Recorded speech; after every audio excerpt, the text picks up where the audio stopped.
for those of you who don't know Chartwell, we are across Canada. We have about 195 homes across Canada, but in just the province of Ontario, we have 27 long-term care homes. And so these gals are all directly related to long-term care. At Chartwell, our culture journey is taking flight, which has meaning to us. And we would be at the very early stages of culture change,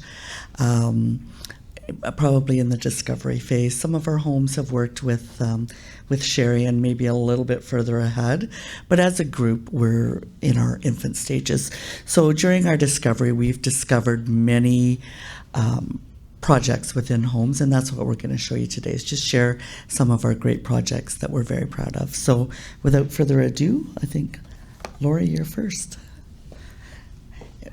The project that I'm going to talk about is our warm washcloth program. So many homes maybe already do this, but we weren't doing it, and it just seemed like a really nice, maybe a little bit decadent project that we could do to bring some something nice and maybe something a little bit classy for our residents. So the residents wouldn't have to feel sticky or gooey as they are leaving the dining rooms. No, I've said less work for PSWs and housekeeping. Sorry, that's my mistake. It's just for PSWs. Housekeeping gets nothing out of this. But we had to figure out how to make this work. So our biggest challenge was how do we heat up these washcloths? How are we going to make that work? So the first thing we tried was taking a bunch of them and putting them in a crock pot. That clearly was a bad idea. There's no crock pot big enough to get that. So then you can go to like the spa supply stores and you could buy a moist towel warmer. So there's a cost element to that. There's a space element to that. So we haven't gone there.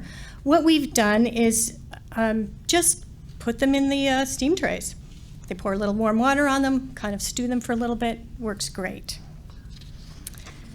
So the whole process starts with laundry. We've got a small home, 64 beds, 3 meals a day, so that'd be 192 washcloths. We separate about 170. Not everybody wants one at every meal, so we don't, that number fluctuates. But so it starts with laundry, they stack them up, and then it goes to our residents. So sometimes it's to our Busy Hands program, sometimes it's just the residents that like that social aspect of it. In a last case scenario, it's the program department. They've agreed to pick that up. The residents really do buy into this. They feel that it's useful and they know they're going to get the benefit from it. So really, we have no problem getting this done. So they roll them up, then it goes to dietary. Dietary cooks them, and then the PSWs get involved, hand them out. The residents use them. They're really, if you've ever gone on the train on first class and you've had that nice warm washcloth, you know how special this is. Yeah. So the next few slides are just the residents. They get together, they handle them, no problem. They enjoy them. This guy's just funny, so I put him in. Yeah. And that's the cycle. We don't have issues with infection control. We use the same washcloths that we use in the residents' rooms. They're washing the exact same faces and hands, so we don't really have an issue with that. Although, to my surprise, that was where some of the ooh factor came from when we started to roll this project out. The best part of this is everybody does a little bit. It's been the easiest project to roll out, and they all love it. When we started the trial, we did it for 2 meals, and within 2 or 3 days, the residents said, no, we want this at every meal. So that's what we do. Okay, that's all for my part, so I will pass that over to Carey.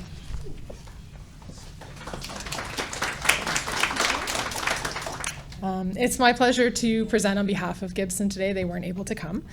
Gibson is a 202-bed home in North York that has 1 floor where over 50 residents live together with moderate to advanced stages dementia of all different sorts. So you can imagine the challenges that poses. In the spring of 2013, the recreation team recognized that they needed to change their approach to programs. Residents were not engaged. Program interruptions for care were distracting, and due to an increase in the cognitive impairment of many of the residents, programs' traditional approaches were just frustrating for both the residents and the staff. Gibson connected with a community resource to learn more about the Montessori approach to programming and the tools they would need to transform their programs on that home area.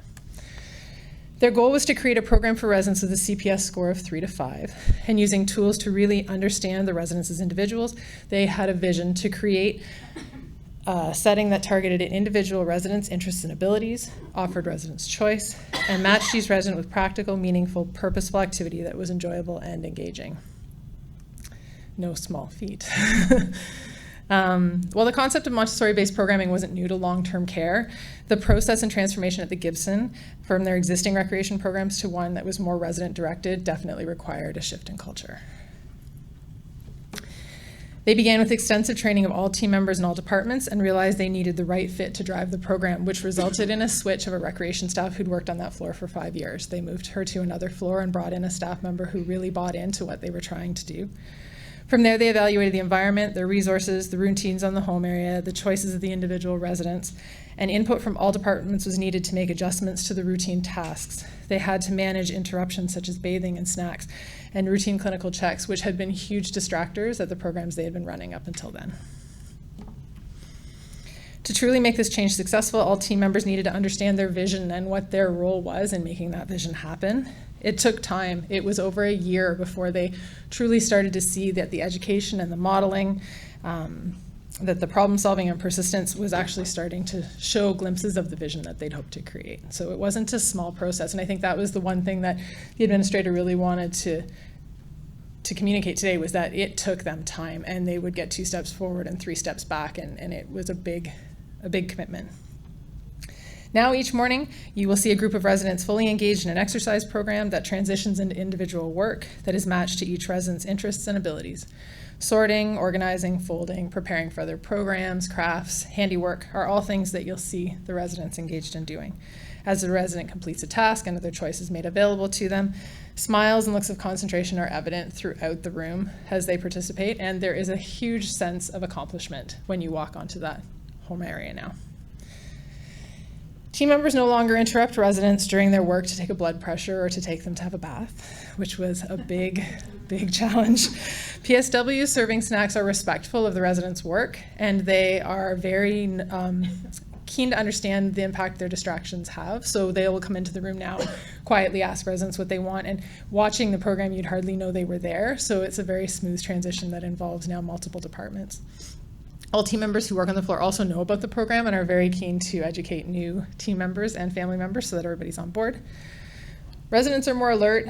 They are happier. They have a sense of purpose. They've seen a decrease in the anxiety that they saw often in the mornings with the craziness of morning care, less repetitive questioning, less aimless walking around the home area by many of the residents. One resident who was known to ask repeatedly to go home and for help to the bathroom now will sit for over 2 hours and approached the administrator one morning to tell her that she'd worked very hard and was ready for lunch. The program and the shift in culture to support the vision has been so successful that Gibson is now implementing similar changes on another floor. So they will take what they've learned from their process and adapt it to match the needs of the residents on their second floor. And it's been a great opportunity within the home to bring together a multidisciplinary team with a common goal. It's been a great starting point for the team at Gibson to also see that with everybody's support, that a shift in culture is possible. So, thank you. Next, I think we've got Lisa. Hello, I'm Lisa from Parkhill, and our program initially was started with no name, and our residents decided to call it Living Magical Moments. And this sums it up. Life is not measured by the number of breaths we take, but by the moments that take our breath away. So in our home, we introduce theme days, which occur at minimum once a month. Those that live in our home have embraced these days. They're fully involved in the creation of props, decorations, costumes, and live the excitement when they see their final product. Finding the right person for the job. There's no job that's ever too small or too difficult for our residents. They always have assistance from others, whether it be family, staff, or volunteers. They're always able to complete the task given. It gives our residents a sense of purpose. We have a lot of pictures.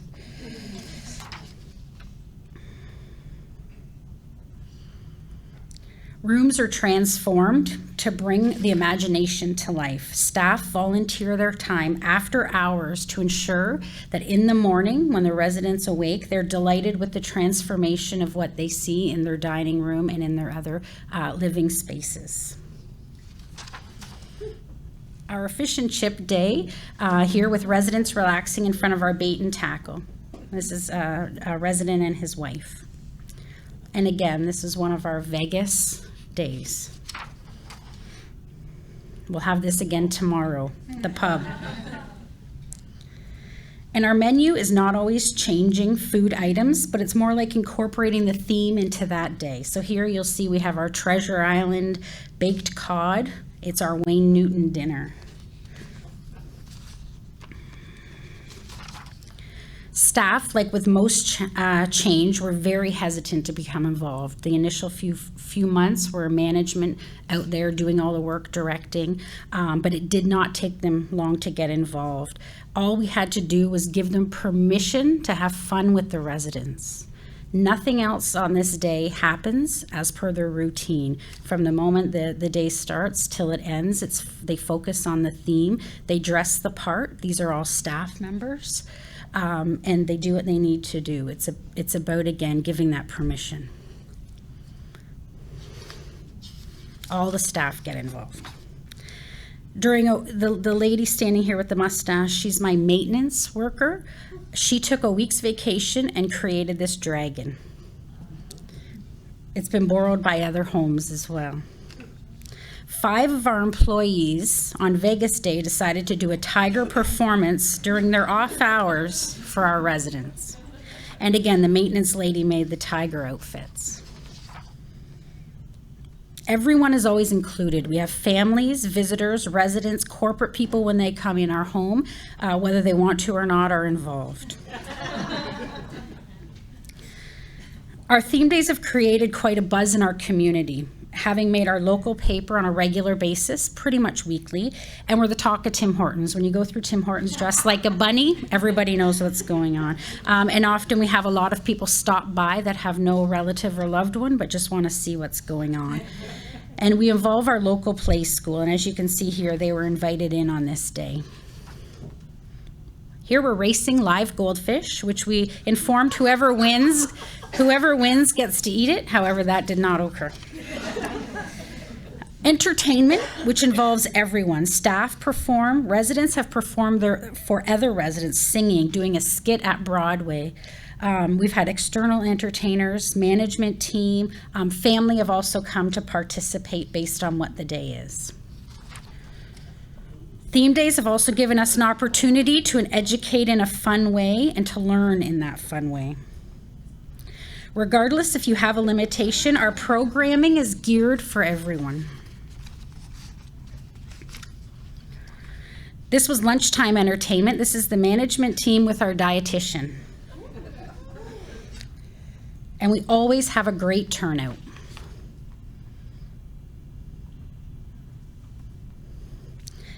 Everyone parked their car this day at the local drive-in, and we made sure everyone had a car attached to their walker and wheelchair before the event. So here's some of the quotes. One of the greatest hobbies my parents enjoyed together, and the experience continued on the fishing day. It lifts me up, the energy runs high, from a resident. Our Chinese theme day was great fun with the beautiful decorations, costume, and Chinese music. We residents of Chartwell Parkhill stepped back into old China. I enjoyed all the events as viewed as in the position of the head of the ancient Chinese dragon. I love it here. The theme days make me feel good. The smile sums it up. These days brought out the best in everyone, even the residents who do not get involved often. Thank you.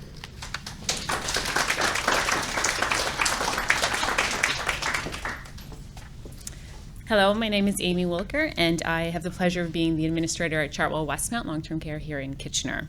So we also have just started on our journey of culture change, and the number one lesson we have learned so far is that we need to listen to our residents, and they let us know what they like. So how it all began, we have created a school, an academy, Chartwell Westmount Long-Term Care Academy. And it all started based on a resident satisfaction survey, and it's evolved many times over and over. So the survey indicated that they wanted more cognitive programming. So what does that look like? So do we just run once a week another program? Do we stretch their minds that way? How are we going to do this? So then we went and, of course, spoke to the residents and listened to them. So how many here in the room have graduated from high school? How many have graduated from college or university? Of course, so 100%. And when we were speaking to our residents, we learned that they didn't have those opportunities that we had. So many of them didn't complete their education, so either because they had to go to war, they had to work on the farm in our urban areas, rural areas, they had to work on in the family business, they had to take care of their siblings. There's many reasons why our residents didn't have that opportunity. And it was something that they had some regret about, and something that they longed and wished that they had. So then we started, the social worker, Amber Jackson here, and myself started thinking about creating an opportunity for them to have a certificate of education that they could hold and be proud of, something that would be meaningful to them. So something that would help them with that pride and sense of purpose. So we took it back to the residents. What do you think of this? What if we develop a school? And the resident council was very, very excited about that. Family council was astonished that this is something that we could and would be interested in doing. Recreation department was very on board, as well as frontline staff. So we decided we need another meeting now with the residents to see what this looks like in their eyes. So we had a planning committee. Over 20 residents showed up, over about 15 family members showed up, and our room we needed to keep getting to move out and out in the hallway. It was, the acceptance was amazing. When we started, Amber and I, we thought this would just be a once-a-week program. This has turned into, through their eyes, not a program. This is their life, and this is something that they're really proud of. They determined that the school is going to run for 35 weeks. It's going to run from September to June, like the regular school system. It is going to be once a week. Classes are 45 minutes in length. They determined that they get a week off for March break and 2 weeks off at Christmas, and just like a regular school system. Graduation, they instantly wanted to talk about graduation and what they had to work towards and what it meant to them. So for graduation, they need to attend at least 25 out of the 35 classes, and this was theirs that they decided. We were thinking, like, just come when you want to. But 25 out of 35. The only reasons they can miss the class and be exempt is that if they were ill, away, or if they have a visitor that day. This is an example of our class. So then we decided, well, what do you want to learn? Again, Amber and I were thinking seasons and apples and farm animals. The curriculum is not that. The curriculum that they decided for 35 weeks is anatomy, diet and nutrition, famous artists, local politics, world religion, the weather systems, astronomy, the solar system, world languages, taxes, local history, ethics, revolution, mathematics, and went on and on and on. We learned another lesson very quickly. If we're going to do this, we need to do it right. If we're going to have meaning, we need to make it challenging, and we need to give them that opportunity to have pride in their achieved accomplishment. They talked about a need to be challenged and to be held accountable for achieving their own successful outcome. And that's in long-term care. Sometimes we don't do that. So the format. The first day of class, the students were given a notebook and a pen and pencil.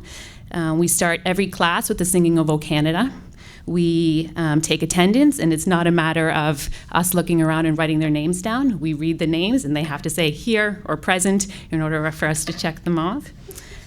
We review the homework that they received from the previous week. We take up the homework at the beginning of class, and then we facilitate the class content.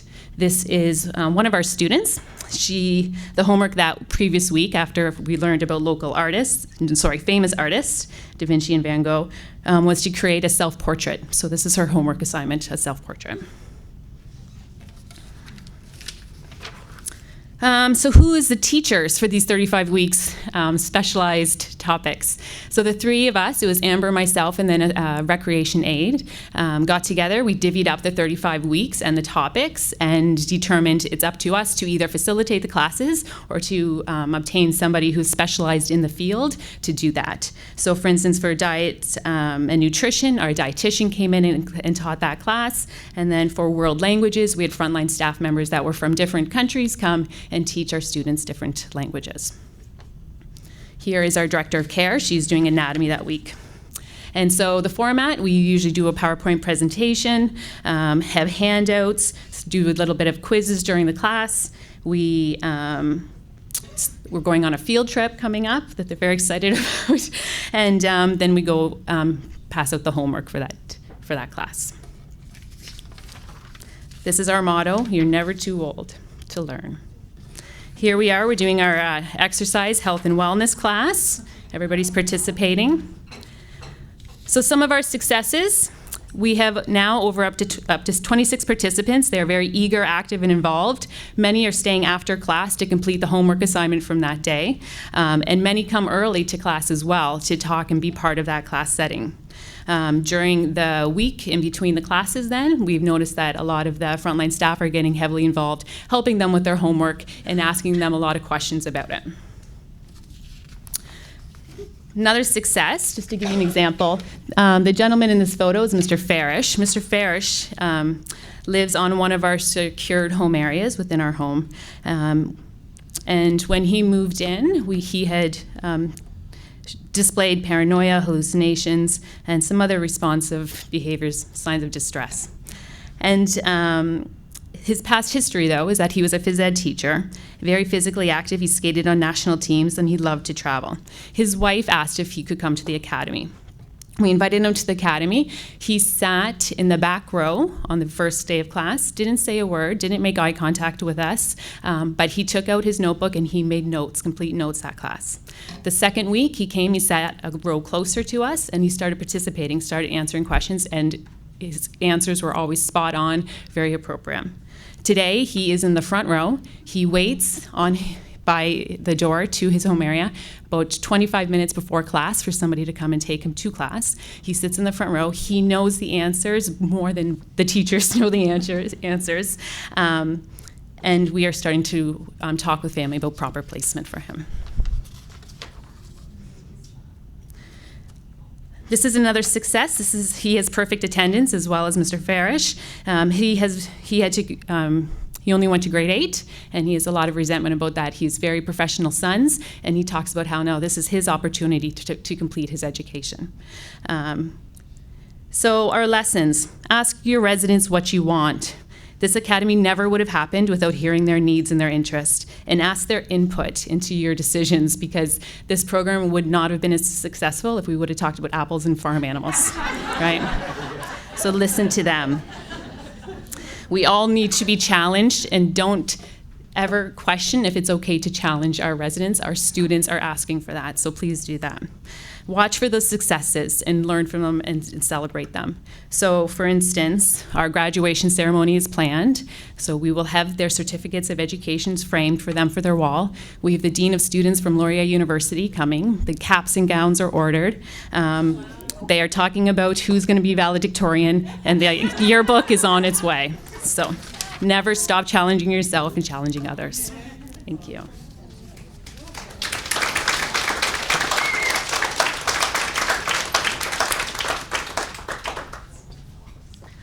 So as you can see, we've got a representation here. We have small rural homes, we have big city homes. Culture change in all of our homes is going to look a little bit different, and we're okay with that. Does anybody have any questions for the ladies? We do have a couple online. If that's right, we'll go to that first. So the first question is pertaining to the warm cloths bit. So they said, do you dampen the cloths after rolling them and putting them in the tray? We think this would be really wonderful for homes that don't have sinks easily accessible in the dining rooms. So the cloths are wrapped dry, and then the dietary staff put them in the steam Chartwell, okay, and they pour the water over top. That's all they do.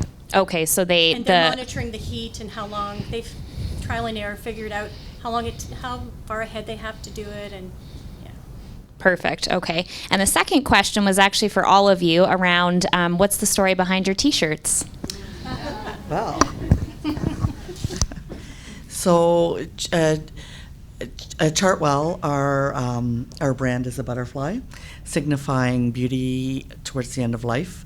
And so we wanted to make our culture change journey go along with that. So our T-shirts, which are taking flight, which is what we call our culture change journey, it was actually a vision of Carey's and mine, but my daughter actually had the technology, so my daughter did the design for us.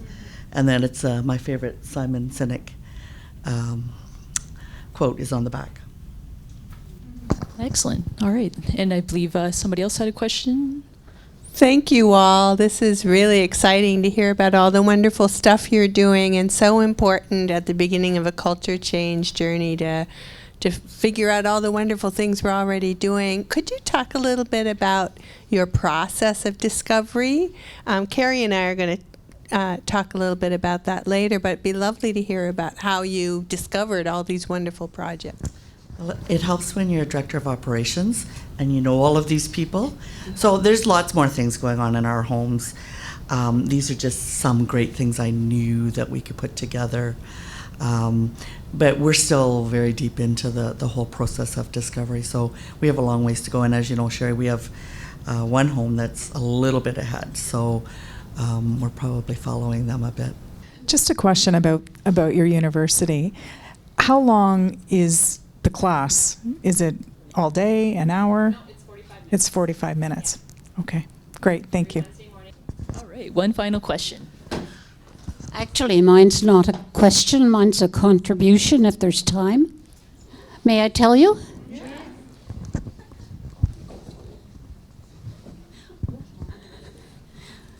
Ivan and I are very passionate about being Canadians, the land of the free. At any rate, both of us having taught, learning is our passion. And so this year of 2017, prior to that beginning, then the people in marketing asked Ivan and me if we would consider making presentations. And so we are. We're making a presentation every month of this year. In fact, we've already made 2. And it's just so fun because we do an illustrative thing. For example, the first thing we started with was Charlottetown Conference of 1864. Ivan and I were invited there to be the honorary chairs, and so we had a great time. In any case, the next one that we did was the making of Canada. Now, for each of these, we make sure that the persons know what is happening. Table talkers, personal contact, posters are up, and it's amazing who is involved. Sometimes now, one person, I'll see her coming to the town hall, and she say, "Oh, I think my friends forgot. I'll go and get them." And so we engage them. We have music. For example, the one, the making of Canada, we had "Oh Canada" when they came in. And I said, whoever can stand, do, and sing with all your heart. At any rate, we also put up around the room for each thing that's topical. We had the flags for each of the provinces and for the, those other things, the territories. And in addition to that, we also had the flowers for each of the provinces. But then we have the residents interact. And when we're doing it, we talk about British Columbia. Who of you grew up in British Columbia? Oh, what did you remember that you liked the most about that? And then we also have, before they go out, we had the hockey night in Canada, right? And this land is your land, and we have some musicians, so it's inclusive.